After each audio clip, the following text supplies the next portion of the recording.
My Yeah, most underrated team in the AFC is actually the Tennessee Titans.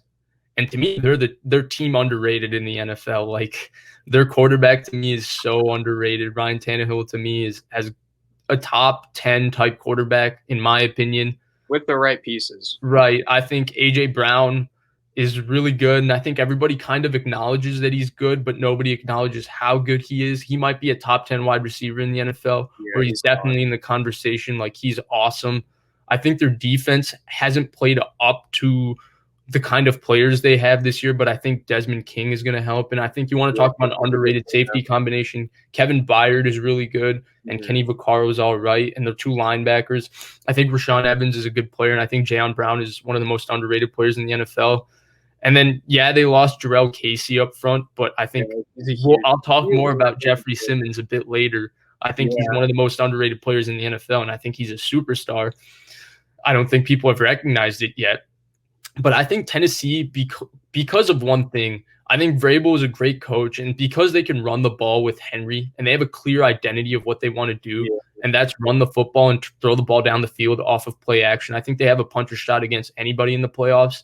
When you have a clear definition to me as a team of what you are, I think you go and play that style of football anywhere. And that means you make it tough for teams for you to lose to teams. Rather, you need teams to beat you for you to lose. And so Tennessee to me plays a consistent style of football. They play a physical style of football. And to me, that's why they're the most underrated team in the AFC. I I could see it. I just have two issues with them. One, I'll talk about it later, but their pass rush is like very weak. Like it is Yeah. bad. Clowney, I'm gonna talk about him later, but yeah, he's been horrible. He hasn't had a sack this year, and they're paying him 12 million. And Yeah. Vic Beasley was a bust signing.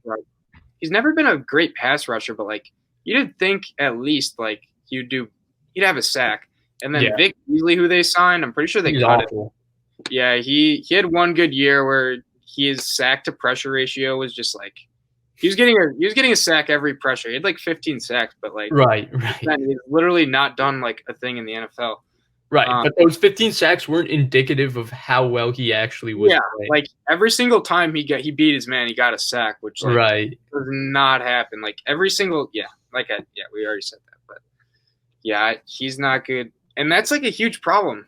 Like if they can't rush the passer, like when they're beating teams and you know that team's passing, teams will pick them apart, and their defense has not been particularly good. Like I they have agree. a lot of the pieces, they do.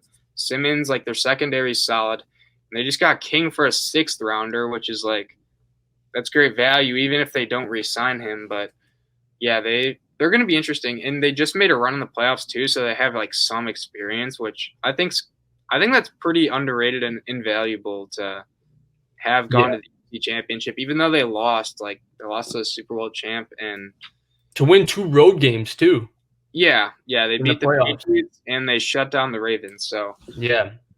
that was good.